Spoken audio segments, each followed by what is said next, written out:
If you'd like to please start off by just telling us a little bit about yourself. Yeah, of course. Originally I'm from Los Angeles, but I moved here to Columbus in the August of 2020 to pursue my nursing school journey.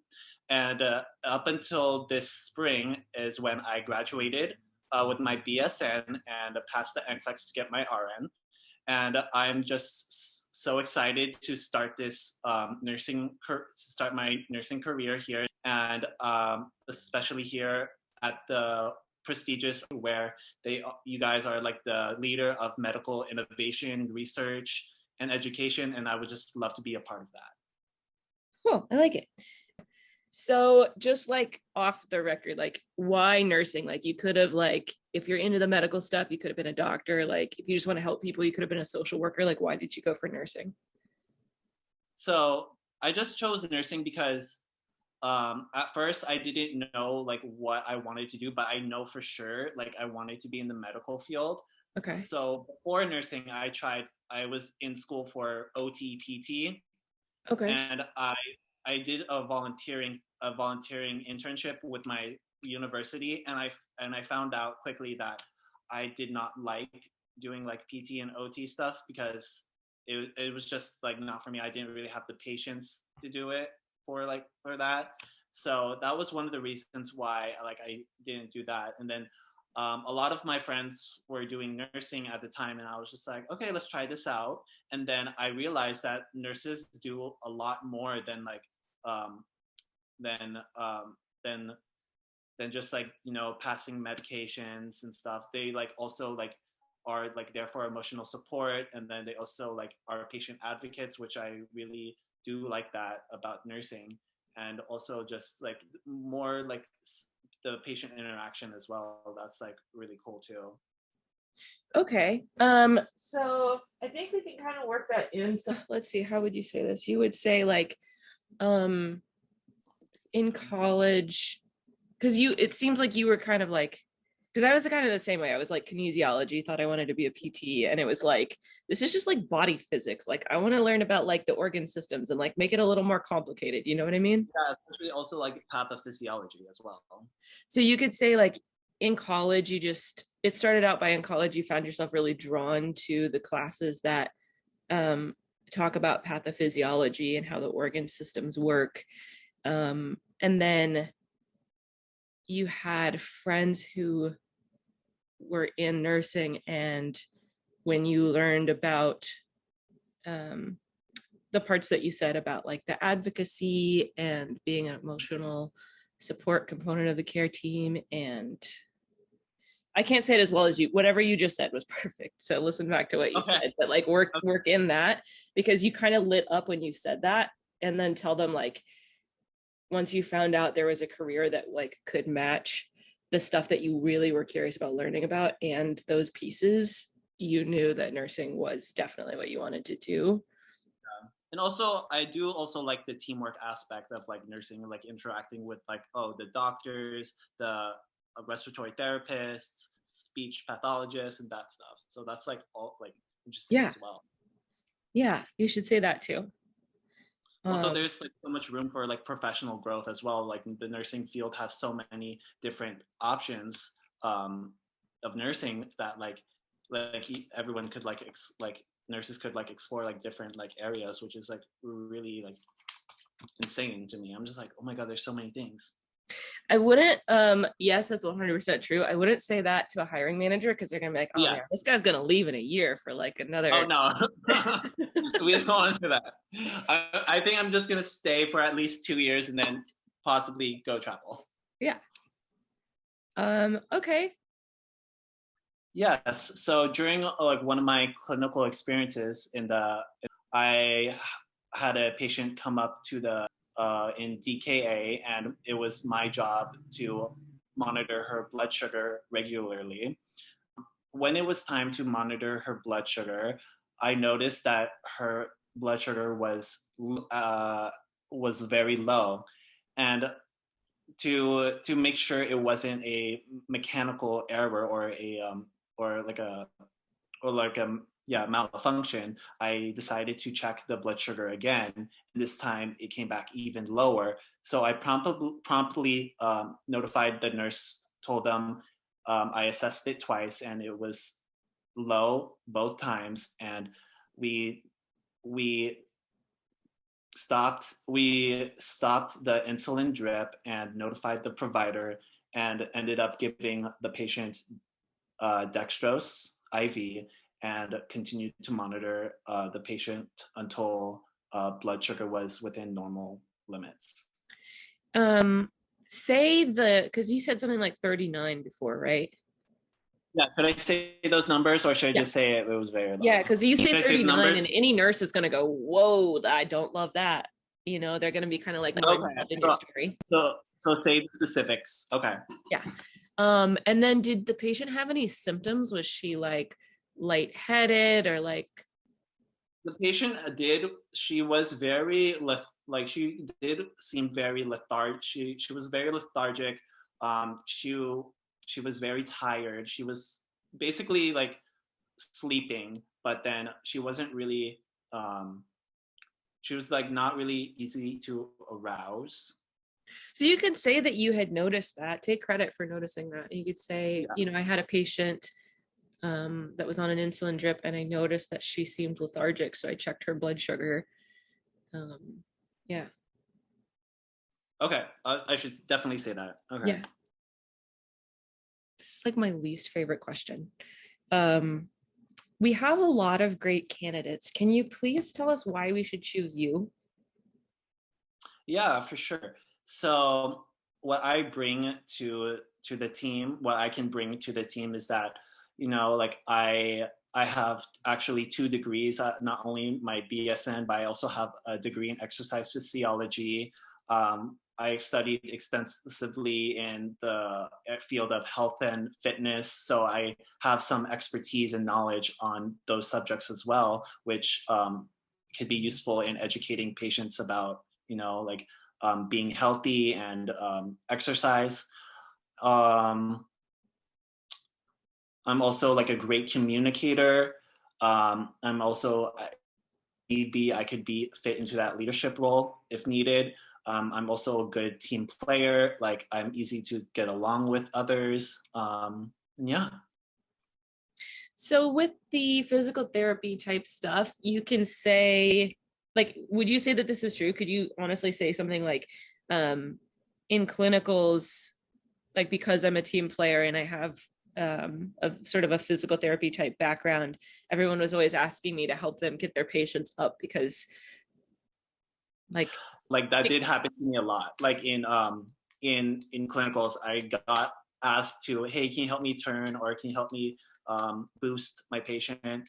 I wouldn't say so much like the boosting and the turning. It's like if someone knows how to go into a room and look at a patient and like kind of know just based on their training, like we're going to need like this equipment, or like this is probably about how strong they are, like, and is able to like assess accurately how to safely like get them up to the commode, or like that kind of stuff. Like if everyone was always going to you, asking you like, you know, what equipment do you need?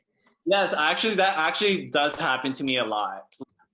I also like help. Oh, okay. I see your point. I see. Like you're like the make it sound like you're the expert that people always want to go to for like, how do you think she moves? Like, do you think she's strong enough to do like 2 people with a walker, or like 1 person with a stair steady, or like what? You know, it's like a big part of like patient safety, like preventing falls and that kind of stuff. Oh yeah, that's definitely a big one. And like work in the team player part with that.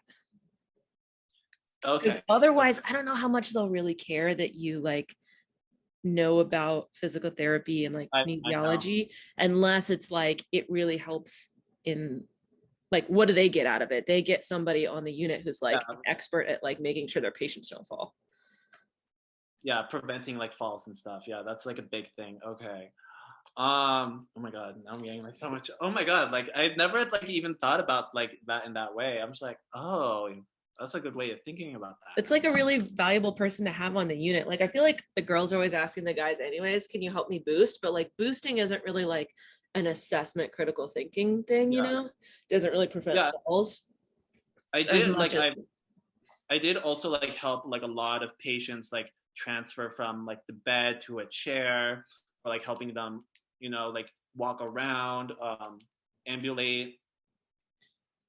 Yeah. Like that.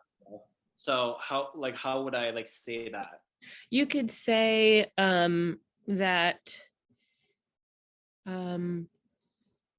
like my background in like learning about like, I would start with communication, talk about being a team player, and then work in as like a side thing, because you're a team player and you have a background in like physical therapy, that everyone on the unit is always like strategizing with you, like, you know, I need to get my patient up. Physical therapy hasn't seen them yet. Do you think I should, like, what equipment do you think I should use? And like, how strong do you think they're going to be? You know, so like, you could say the part that you said about communication, and that you think someday, you know, maybe like, you know, in 5 years or something, that you'd be interested in like a leadership position, because communication is something that you've always been strong in. And then you could talk about how you love working in teams, that being a team player is something that you really enjoy. For example, because I have a physical therapy background, in clinicals and preceptorship, whenever there was a patient where the nurse wasn't really sure how to gauge how strong the patient might be, or what equipment might be most appropriate to use to get them up for the first time, they would always ask me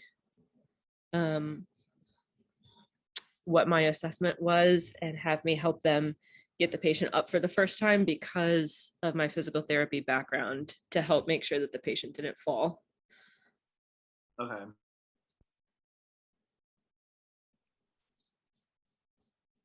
Because they'll be like, ooh, we could use that. Yeah, definitely. Oh my gosh. Yeah. That's really good about like good thinking about that. Oh my gosh. I didn't even think about that. I was like, oh my gosh.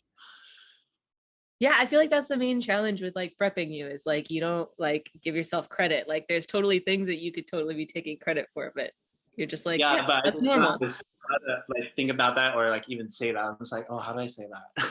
Yeah. Okay, let's see. Do you have any hobbies outside of nursing, or like, what does your self-care practice look like? Oh yes. So I love being living and being like physically like living an active lifestyle. So I love to exercise and eat healthy. So one of the things I'm doing right now is I'm trying out new recipes I find on Instagram and TikTok, like healthy alternatives to, for example, like healthy alternatives to like donuts, because I love donuts, as well as just like hanging out with friends, and also like taking care of myself, such as like doing like skincare and that stuff, which is like really interesting. Okay, that's perfect. I actually really do love cooking and baking and that stuff. Describe a challenge you faced and how you overcame it. So the challenge I faced was, you know, doing nursing school during an accelerated nursing program during a pandemic, where, you know, a lot of the classes were online learning based, and that is something I never encountered before, doing like online schooling. So that was definitely a challenge, as well as moving to, which was far away.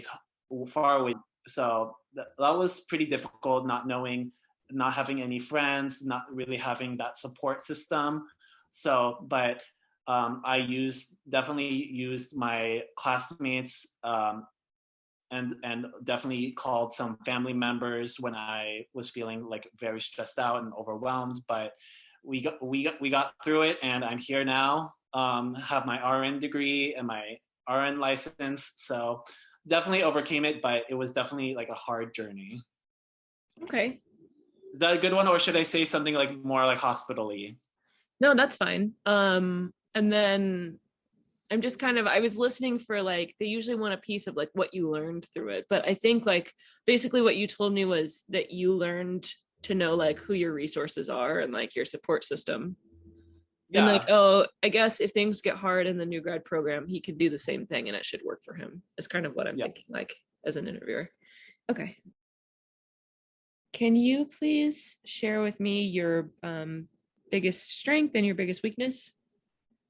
Yeah. So one of my like biggest strengths is that I'm very loyal. I'm very reliable. I'm very like resilient.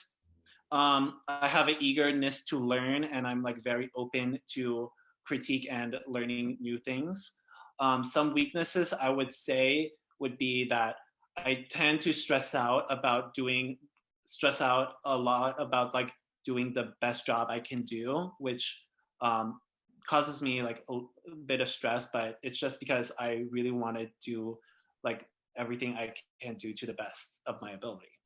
Um, Secondly, wait. That's great, but you have to say like how you. What's that? I had this written down. Hold on. Okay. I'm the same way. Like I can't come up with it on my head, but I'm like on paper. I'm like, damn, that sounds good.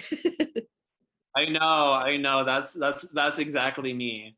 Um, also, I wrote down that I do prioritize the care of others before I care for myself. Oh, I wouldn't say that. No, No, don't say that. no. Don't say that. Okay, I'll take that out. We're taking that There's out. the whole like you got to put your mask on first before you put your mask on your kid or whatever. Like they always say that about nursing. Like if you don't take care of yourself, you can't like show up for your patients. Okay. Yeah. We're taking that out. Okay. Yeah. You can say that you are observant and you like to really try to be observant of people's needs and try to be like conscientious and attentive in that way. Yeah. You know. Okay. But no, So that's good. So strength. if you say the bit about like being kind of you said something about being hard on yourself. Whatever you said was perfect. You just have to finish it up with like how do you balance that? Like what have you learned works for you to like help with that? Yeah, like doing like like my self-care routines. Um but what I like to do when I'm stressed out is I like to call like my family, especially like my mom or like my sister. Oh, okay. Yeah, you can say that. Okay. So where do you see yourself in 1 and 5 years? So for right now, I see myself just within probably within like the next 2 years, just learning as much as I can as a nurse to grow, and maybe in like 5 years, I would love to possibly go back to school to get my nurse practitioner license, or maybe become a CRNA. But for right now, I'm just like excited to learn and to grow as a new nurse. Okay. You kind of have to think about it like from their perspective, like the things that might be helpful for them to hear from you is that maybe like at the 2 year mark, you'd be really interested in becoming a preceptor or Oh yeah, I'm definitely interested in doing that. yeah, say that, or say like any kind of certifications, whether it's, so you kind of have to tailor this to the unit interview. So like if it's ICU, you'd say like, the CCRN. For med surg or ED, I don't know what those, like for the step down, for me, it was a PCCN. I don't know what it is for like, I don't know what certifications they get in med surg or emergency room, but yeah, you could just say like, I'd really like to continue my education through certifications. I'd love to become a preceptor. And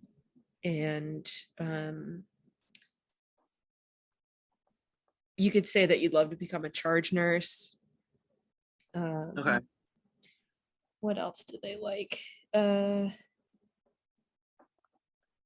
And then for the ICU, you could say that you would love to learn how to do like ECMO and the continuous dialysis. Yeah, because those are all kind of things that help them. Like the more people they have who are like capable of doing charge, it's like, or precepting, it kind of helps them with scheduling and like all that kind of stuff. Yeah. And I think like if they get more nurses who are certified, it like helps them apply for magnet status and like that kind of stuff. Okay. Yeah. That's kind of like where their head's at with that. We'll definitely say like becoming a preceptor or charge nurse, continuation of education via certifications, learning new skills such as ECMO or continuous dialysis. Yeah. I wouldn't say that for like med surge or ED because they'll be like, oh, he actually wants ICU and doesn't even know it yet. He's not going to fit here. I also say like actually one of my personal goals is really to become like really good at IVs. So maybe like becoming certified in like ultrasound guided IVs. Yeah. Yeah. Why is it that you would like to work at our hospital? One of the reasons why I would want to work out is because I've had all my training here at facilities. I feel I'm most comfortable here because I've had all my nursing school clinicals here. And I really value that is a nonprofit organization that provides quality care to anyone who walks through their doors, like no matter what, especially like no matter their age, gender, socioeconomic status, and that stuff. This is the one they always ask. Can you please tell us about a time you had a difficult or demanding patient or a patient who was unhappy with your care and what was the outcome? Oh, you gotta be ready for this one. They always ask. Yeah, I know. You gotta be ready for this one. There was one time where I had a patient. I haven't really thought. I should have thought about this question, like definitely, but there was a time where I had a patient who was on where I had to basically be a sitter, and he was refusing and medications and being disrespectful to the female staff, and me being the only male on the unit as a student was assigned to give this patient. He liked me. Like I stayed with him. I was having meaningful conversations with this patient, and at the end he took a liking to me, and I was able to give him all of his medications that were due, as well as provide like all the care that he needed, such as helping him go to the bathroom, as well as providing like a bed bath as well when he would not accept it from any female staff. So I like this. It can't be like just because you were male. Like it has to. Yeah, I know. It cannot be. I know it cannot be like that. But I thought of that as like that was a good situation. No, 100%. We're gonna use this, but like it has to be because like not just because you were like a guy and he was gonna be rude to all the females. Like don't even say like you got sent in because you were the guy.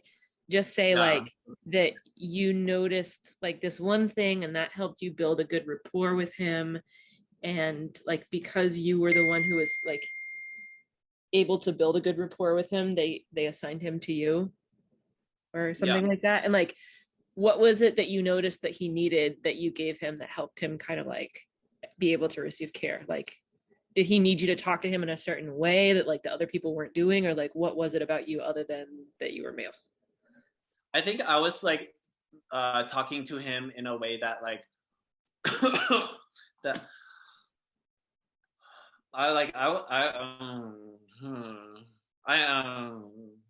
that's difficult because I know that's a good situation, but I know he liked me because I was definitely asking him. You know, he wasn't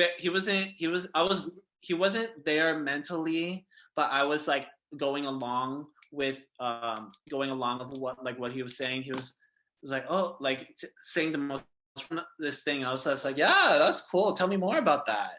So you helped him feel heard and respected. Maybe you helped him feel valued. Yes, let's go with that. Yeah, you could say that like you could sense that he really just wanted sort of like emotional support and somebody to talk to. Mm-hmm. And like you were able to figure out a way to do that and also be mindful of your time management. And like because he felt heard and valued, he was more open to receiving care. And so when everybody noticed that like you were actually able to give him his meds and like help him, I don't know why he had a sitter, if he was like posing some kind of safety risk to himself or something, but like Yeah, because he would get out of bed.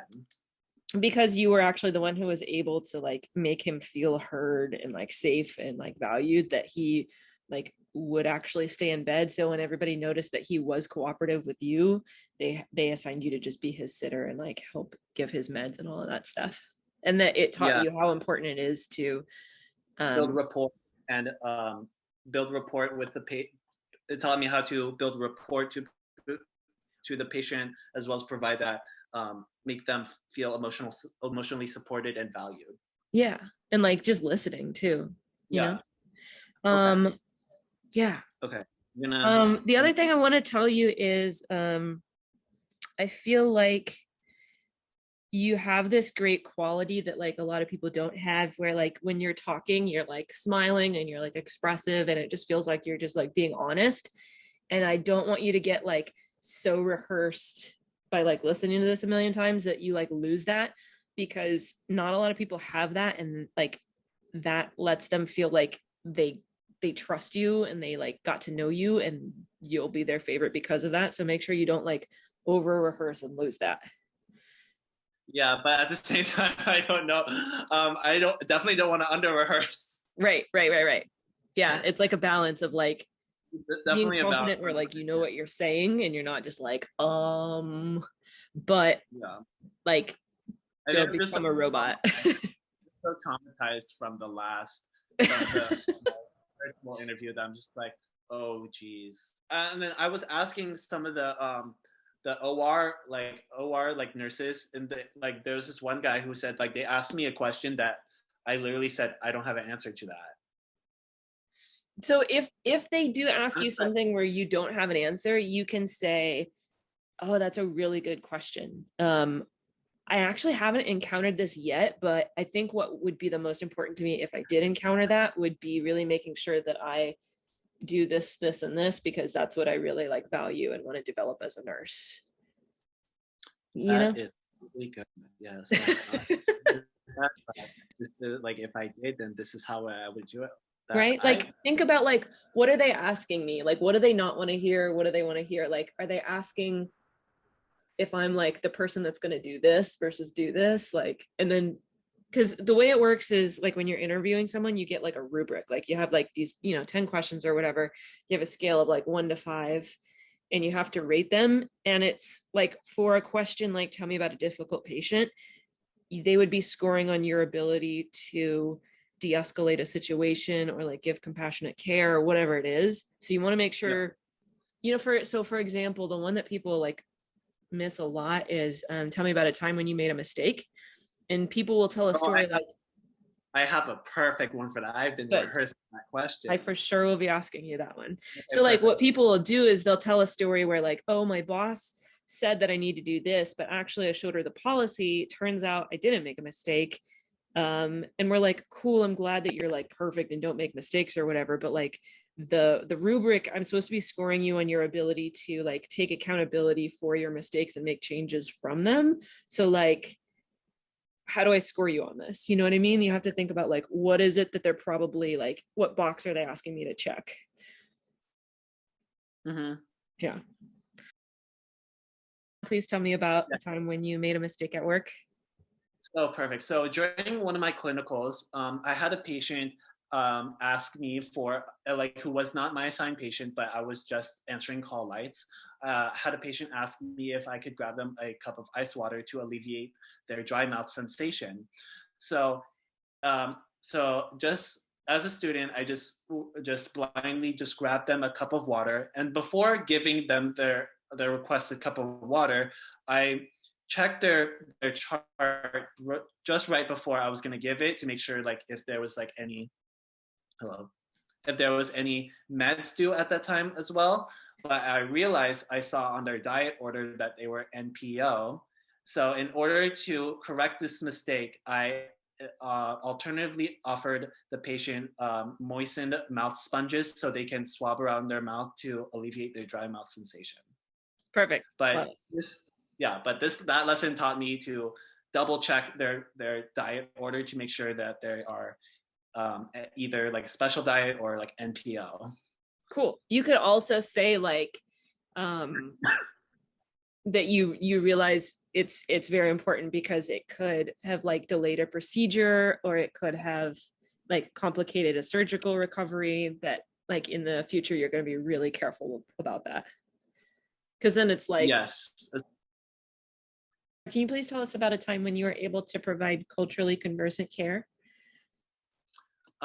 So one time during my rotation, I had a patient who did not speak English very well, but instead she only spoke Spanish. And while providing care, she was reporting that her IV was hurting, and I, being from, and I have a somewhat of a Spanish speaking background. I asked her in Spanish to assess her IV, and she said it was hurting. So I reported that finding back to her nurse, and we figured out her IV was infiltrated, so she needed to get a new IV. So, or like, I feel like that's like how I said that. That was probably not a good way of saying it, but well, we can work with this. Right. So here's the thing, like, so are you medically certified in Spanish? No. So but I know some words to get around. So if you're not medically certified, you can ask her like what she wants for lunch. You can talk to her about her grandkids, but like the minute it's like assessment or like anything medical, legally you're in trouble if you don't use a translator. Okay, then we won't. Yeah. So you can say, okay, so like, did you maybe help her get like the kind of food she wanted, or did you help her get like blankets when no one knew what she was asking for, or like something non-medical for her? Yeah, I could do like blankets because she was saying she was cold. Yeah. I provided her like some extra warm blankets. And you can say that you like rounded on her a couple times throughout the shift, just to make sure that she was like given opportunities to ask for the things that she needed to be more comfortable. Okay, but just like again, so the moment you say assessment and you're not medically certified, don't say it. Okay. No. What would happen if your shift replacement didn't arrive on time or at all? So for this I would do my best to stay as long as possible until they arrived if they were running late. But if my shift replacement did not show up, then I would probably give report to the charge nurse or the nurse who is going to take that patient assignment, but I would not leave until the continuity of care is provided to that patient, whether if it means staying longer or maybe even taking that. Yeah, I don't know how to like end that. Like I know like you want it until like the continuation is upheld. Yeah, or until the patient has safely been handed off to another nurse. Okay, yeah. Yeah. Okay. So so the deal is like if someone's late, it's kind of up to the charge nurse sort of as your manager. So so instead of saying I would give report to the charge nurse, you could say I would check in with the charge nurse and see what the safest way is to hand off care of the patient. You know, if they need me to stay, if they might be able to get a float nurse, if they just want me to give report to the charge, like whatever it is that they feel like is the safest way to do it. I just would make sure I didn't leave until I safely handed off the patient to the appropriate nurse. Okay, so report to charge to safely. But like, see- you're not telling the charge, like, I'm giving you a report. You're no, asking the charge, like, you're just saying like, because it's kind of like up to them to decide. If you go up to them and you say, I'm going to give you a report, they might be like, no, you're not. yeah. So, okay, safely see the options. Yeah, check in with the charge nurse and see what the safest option is for the patient, and then I wouldn't leave until I made sure that I had safely handed off the patient to the appropriate nurse. Okay. Yeah. Okay, until. Have you ever had someone call and say, like, sorry, I'm running late? Not necessarily. Okay. Not necessarily like in like this like clinical setting, but I did used to work in daycare. So I have had parents all the time. Like we were closing, and I've had parents like, "Oh, we're just running late. We're just running late," or like that stuff. But I don't think I've had that happen to me personally at like a clinical site or anything. So just for a Peds interview, you could say, like, not for the other interviews, but just for Peds, you could say, I understand that things happen. I've had situations when I worked in daycare where a patient or a parent wasn't, like got in a car accident or like got stuck in traffic and wasn't able to pick up their child. And I let them know that, we'll keep their child safe. The main thing is just that they get here safely. There's no rush. Yeah. Things happen and get here safely. And then, yeah. Especially at closing time. Yeah. Yeah. So yeah, I've had that happen to me before. Because I don't think they would care in like ICU or the ED, but for Peds, they might be like, oh, I didn't know he's like good with kids. He worked at a daycare. That's I worked in daycare all like throughout high school. Okay. And throughout. Okay, cool. Have you ever been told to sacrifice quality care for efficient care by a supervisor? I haven't had this happen to me before, but if I were to have a manager ask me to sacrifice the quality of care for efficient care, I would probably sacrificing quality of care goes against my beliefs as like would go against my personal beliefs as a nurse, because I was taught that we have to give quality care no matter what, whether if we're understaffed. Like us as nurses have a duty to provide the best care possible to every single patient.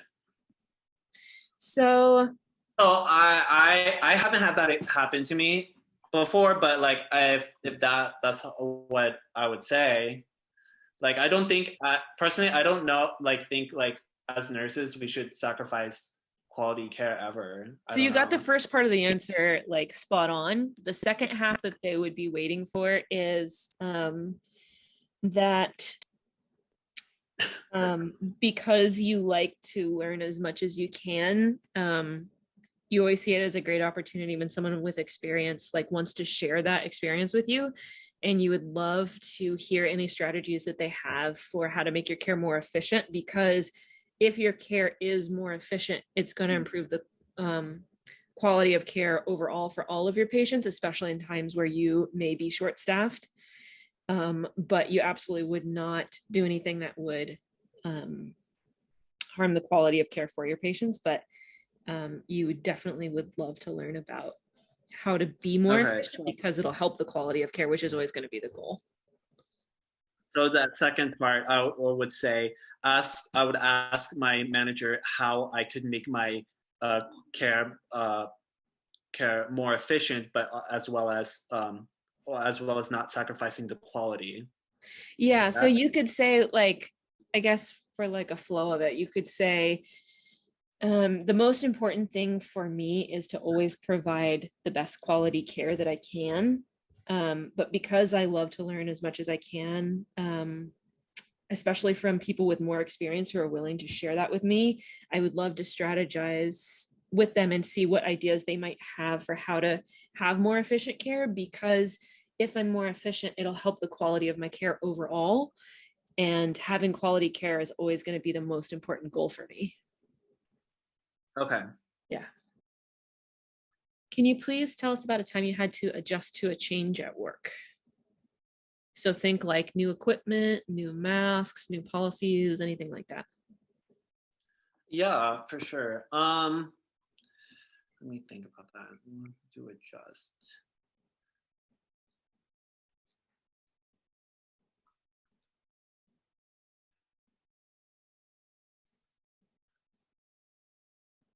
Hold on. Like this.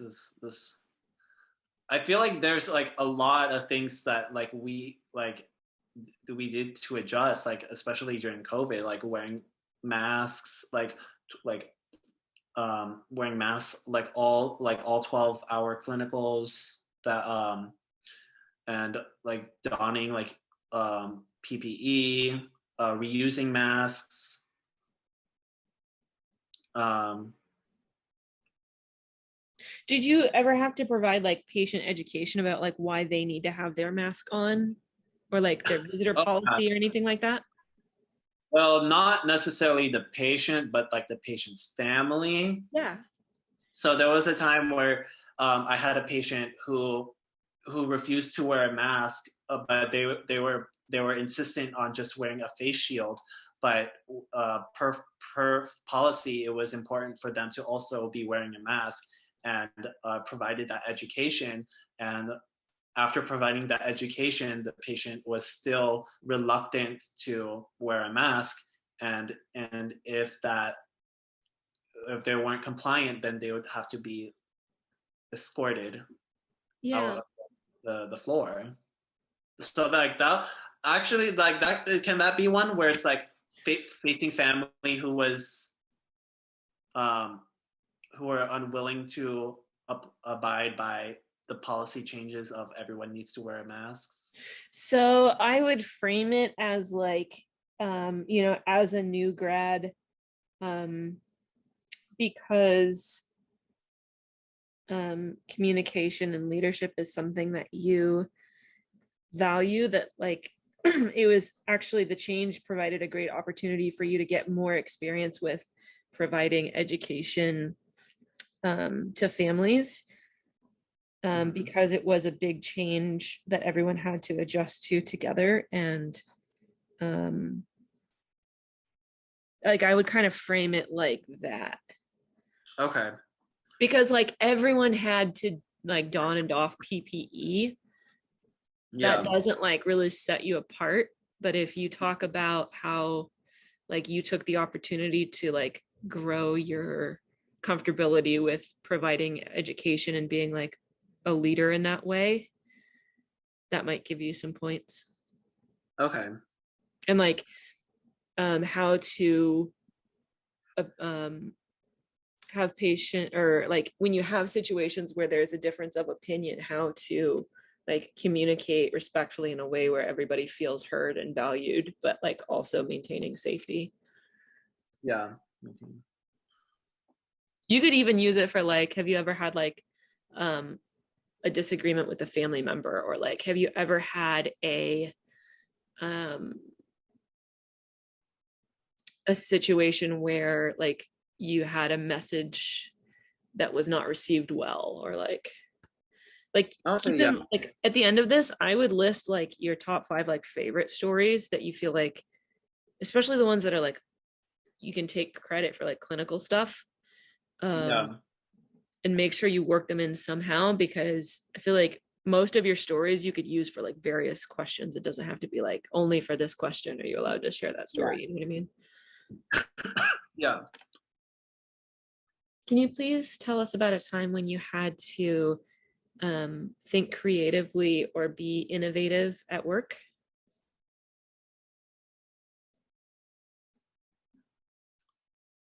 Yeah. So during one of my clinicals, we were just checked off on our skills of doing IVs. So during our clinical experience, the patient allowed me, with the nurse's supervision, to try to start an IV.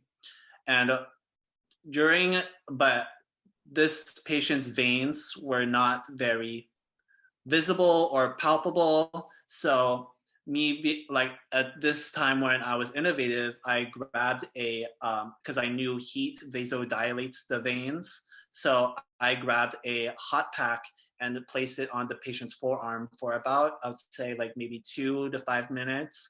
And I was able to palpate and find a vein and successfully implement an IV.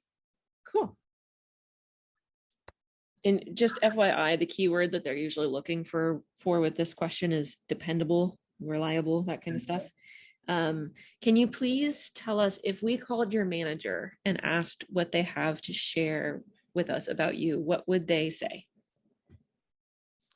I would say my manager would, or slash instructor would say that I am a very hard worker. I am very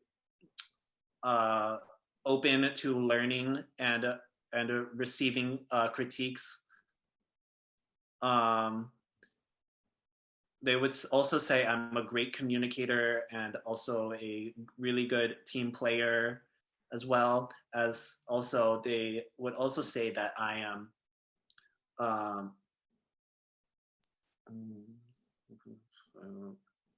You can talk about being like loyal and dependable and reliable. Yeah. Okay, I can work that in there as well. So I'm loyal, I'm very reliable. And then like maybe segue into the team player thing.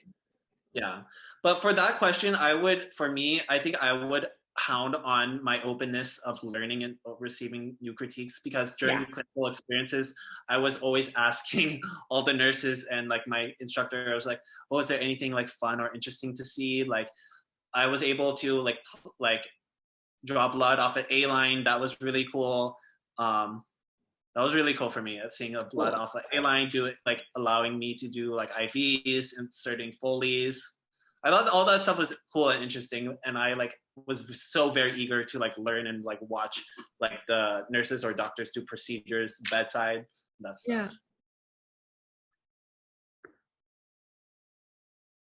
Yeah. So can you please tell us about a time when you had to act quickly for a patient who was clinically deteriorating? Yes. So during one of my critical care rotations, I noticed that one of my patients was very, like, she came in due to, and she was feeling very, she seemed like she was very lethargic. She wasn't really easy to arouse, as well as her fingertips were like very cold. And so I checked her blood sugar, because she has a history and she was on an insulin drip. And the first reading I got was 40. And to make sure it just wasn't like a mechanical error due to like the glucometer, I checked it again, and this time her blood sugar was even lower at 39. So her blood sugar was definitely dropping. So I quickly notified the nurse, and we stopped or slowed down her insulin drip, notified the provider, and gave dextrose, and monitored her very frequently to make sure her blood sugar was in normal limits. Perfect. Love that. Can you tell the story again, but tell it with the story, just so you have like options in case there's like two kinds of things they ask like this? Can you try the story about the person like waking up from sedation or whatever? Yeah, I could do that one. I mean, this one was good. I just want you to have like options just in case they Options. like ask questions that are very similar. Yeah. Okay. So during my senior preceptorship at we had a young male coming out of anesthesia who was coming out of anesthesia, and normally, and then I was monitoring the patient, and I realized that the patient was kind of jerking and like he was waking up from anesthesia. So I notified the CRNA slash anesthesiologist, and me, my preceptor, and the CRNA monitored the patient and held him down to promote patient safety, so he wouldn't like rip out his ET tube or his IV lines to maintain his safety until he was fully recovered from anesthesia. Okay, cool. Yeah. What would you do if you came into your patient's room and you saw a large pool of blood on their blanket? So if I walked into my patient's room The and I patient saw, appears to be asleep. Let's just assume that. okay, so if I saw, then I would first see if they're arousable, and then I would get a set of vitals and feel for a pulse to make sure that they have a pulse, and like make sure like their blood pressure is good, heart rate, breathing. So I'll get those vitals, and then I would assess where the bleeding is, the source of the bleeding. Where is it coming from? Maybe it could be a wound that opened up, or it could, or if it could be like if it was a female, it could be a vaginal like discharge or like a menses. So then I would, after finding out the source of where the blood is coming from, either if it's active bleeding, if it's active bleeding, then I would initiate, try to stop the bleeding somehow with like sterile gauze and then activate emergency response, notify provider, and document it. And when you say notify the provider, you could say I would notify the provider and see if they would like a blood count or any blood transfused or any other further workup to figure out what might be going on, or coagulation studies. Or like ask for labs. For bonus points, you could say you would make sure to pause a heparin drip if they were on one. Oh, that's smart. Yeah. Other ones that they could ask you is like, what would you do if you walked in and you found your patient vomiting blood? Same kind of thing, right? Like you make sure they're like awake and arousable. You take vitals, and then you assess like the color and the quantity to try to figure out if it's like upper versus lower GI. Have the charge nurse help you. Maybe they can bring something like Zofran. Yeah. And then like let the doctor know.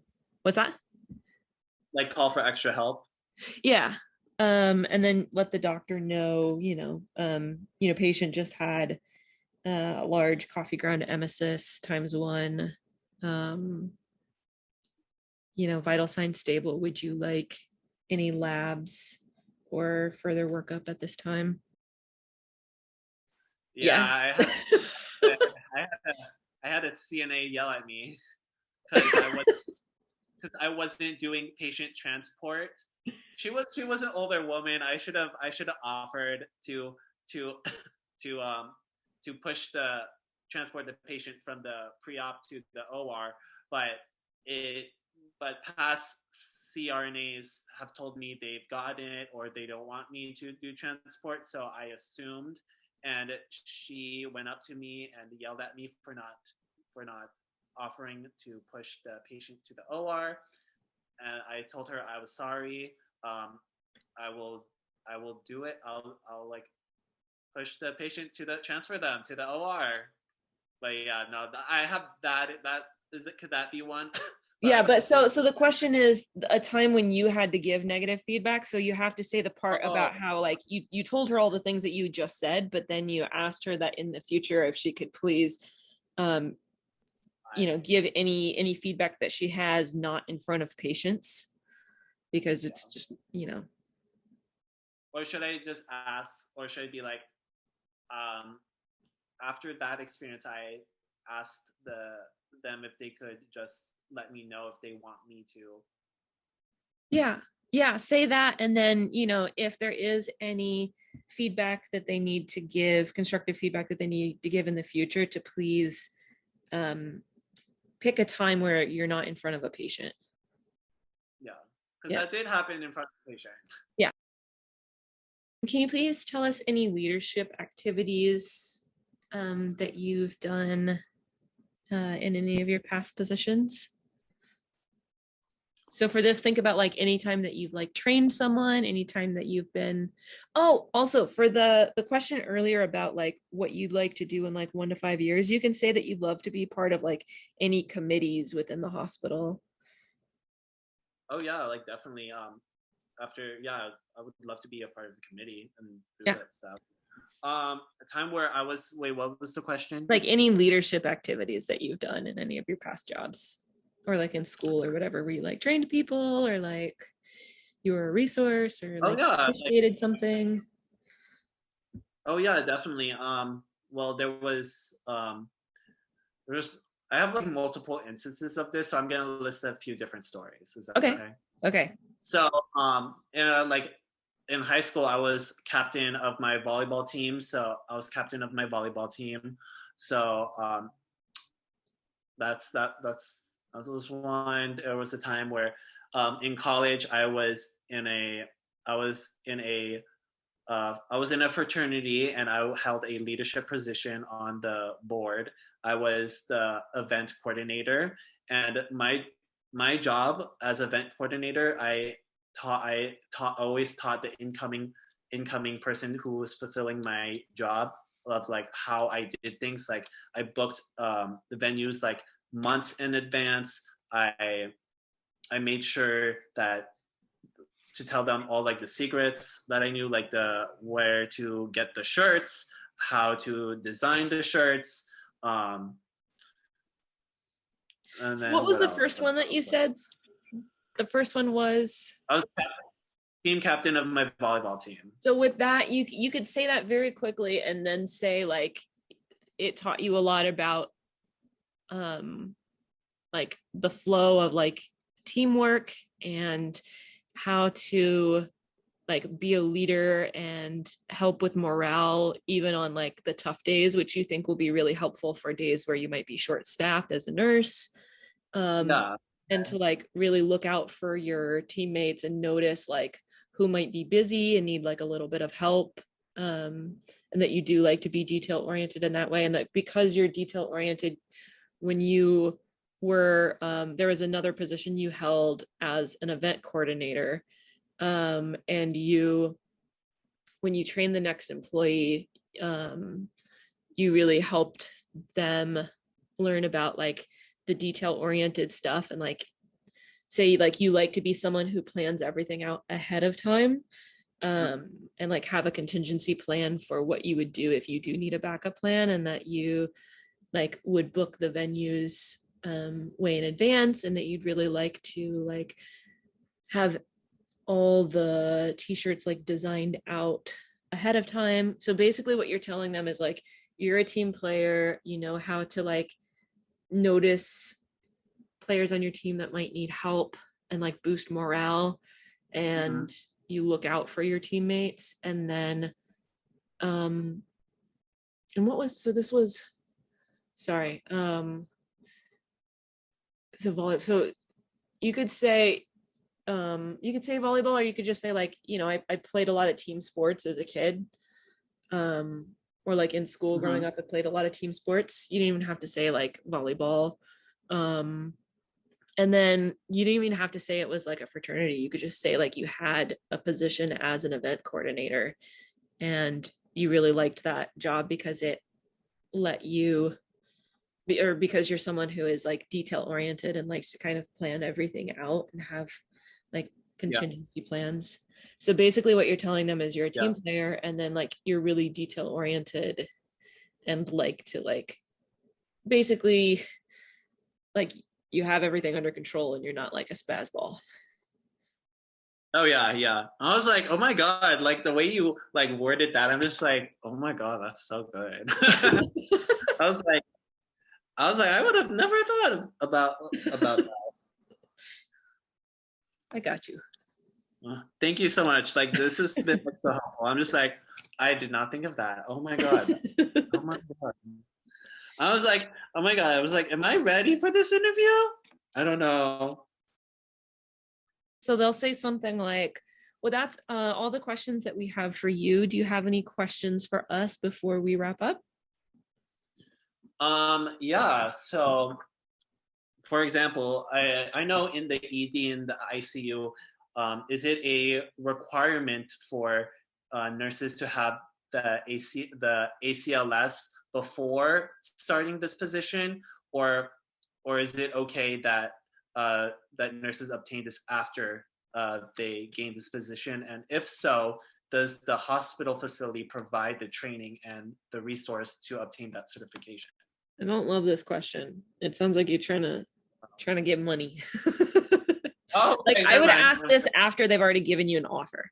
Like the way that I would ask it in the meantime is like, if I were to get this position, what would be the best way for me to prepare in the meantime? Okay. Is what I would just leave it at that. Okay, I'll say that. Yeah. And then if they do offer you the job, then because they might say like, you really need to get your ACLS, or they might even like at the very beginning, like, I see you don't have your nursing license yet. Can you tell me a little bit about where you're at with that process? Or like, do you have your ACLS? Because I don't see it listed on here. No, I had my BLS. They might ask you something like, I see you did your preceptorship. Can you please tell me why you are interviewing for a Peds position? Oh no, I'm actually prepared for that, because I was gonna say in nursing school, especially in a accelerated program, we hardly did not even get OR or even learn about OR nursing in general. So that's why I chose my preceptorship in the OR, because I just was so curious and wanted to learn more about what OR nurses do in their day-to-day lives. But then I found that X, Y, and Z was the like clinical unit where I found it was really fulfilling, and I loved that type of work and that patient population. Yeah, I was gonna also like, also and tailor it to like Peds versus ED versus ICU or whatever. I was gonna say like, but during experience, we would go down to the ED and see all the traumas come in, and just seeing that organized chaos and all like the teamwork environment was what really drew me to explore the ER as well. You could say that you love a fast-paced environment. Yeah, you love like learning everything you can. Yeah, and also like the ED is very interesting to me, because you get like a wide variety of patients, from the most mild of cases to like the most severe traumas that could come in. And I really like having like that fast-paced environment and dealing with a multitude of patient conditions. So what would you say? So that's perfect for ED. What about if I was like an ICU hiring manager? What would you say? Yeah, so like after doing my clinical rotations in the ICU, I realized that the ICU I really like that higher acuity of care given in the ICU, as well as the I don't know, should I say like the patient ratios? Is that a good talking point or no? No. Talk about like how you love the what you just said, and then say like you love the opportunity to really go in depth with the care and to really think critically about all the organ systems and how they are interacting with each other, and to really be able to take the time to fully understand the complexities of what is going on with the patient and learn as much as you can from the doctors, and that you feel like ICU is the best place for you to learn and grow, and that you love working with patients who are critically ill because you feel like it really is the best way to challenge yourself to learn and grow. Okay. Or something like that. Something that basically what we want to hear is like, we don't want to give the job to somebody who's not really going to like it. Like if somebody tells me like they don't really like chaos, I'm going to be like, maybe you're not going to like the ED. Maybe I should like save you from this thing that you're going to hate, or like Peds. What would you say for Peds? I would say I enjoyed working with children in the daycare, and I hope to continue that even now, because I honestly loved working with kids at the daycare. It was so fun. We would do all these like fun activities, and yeah. I just know, like, for that, I would say like I would bring up my daycare experience, saying like I've worked with children from high school and all throughout college, so I feel at most comfortable working with kids. Yeah. And whether it be like, and then tailor it to like the type of Peds unit it is. I'm honestly very open with Peds, because that's the thing, like I'm very open to like what kind of unit and stuff, so I'm just like I don't know where hopefully you'll have options and we can kind of like figure out what, like, let you know like what it's really going to be like, so you have as much info as possible. Can I also ask, is there like a patient population or a condition that you see more on this unit than other units? Yeah, you can ask that. I think the common way to ask it is like, what would you say is the patient population on this unit? Okay. But you can also say like, what sort of conditions do you see the most on this unit? You can also ask, can you tell me a little bit about the new grad orientation process, or like what is involved in the new grad training process? You can ask, and this one you sort of ask so that you have something to say in your thank you note, because it really gets managers talking. You ask like, what are the goals that you're working towards on the unit right now? And if they kind of look at you like, what, you can say like, are you working on like reducing infections or like preventing falls? Like what are the current things that you're trying to improve? And then like later in your thank you note, you can like, instead of being like, hi, it's me again, I just want to remind you all the reasons why I'm awesome, pick me, which nobody really wants to read. You can say like, thank you so much again for taking time out of your busy schedule to meet with me regarding such and such position. I loved learning from you about how you're working on X, Y, and Z, and would love the opportunity to work with you on improving that. Is such a wonderful place to learn, because all these wonderful things about you guys, which is also really important to me because I value X, Y, and Z too. And then wrap it up and say thank you. Yeah. Okay. Yeah. An email is totally fine. You don't need to do like a handwritten thing and like figure out how to deliver it.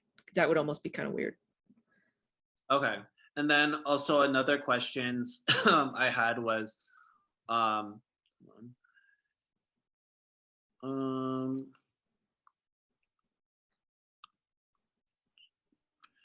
like, what is the orientation process? What are the goals? Patient population.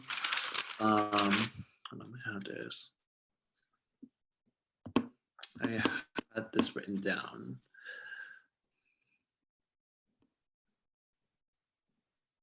Okay. So also, is there a rounding research nurse each shift to help out nurses who may feel overwhelmed? Like, is that a good question to ask if they have like a resource nurse? No, don't do that. I'm so confused by that. I've never heard of something like that. Like you could say like,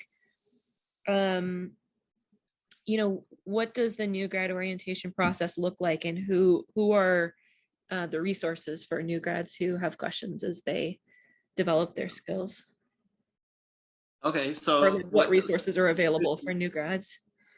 So rephrasing that question, be like, what resources are in place for new grads? Yeah.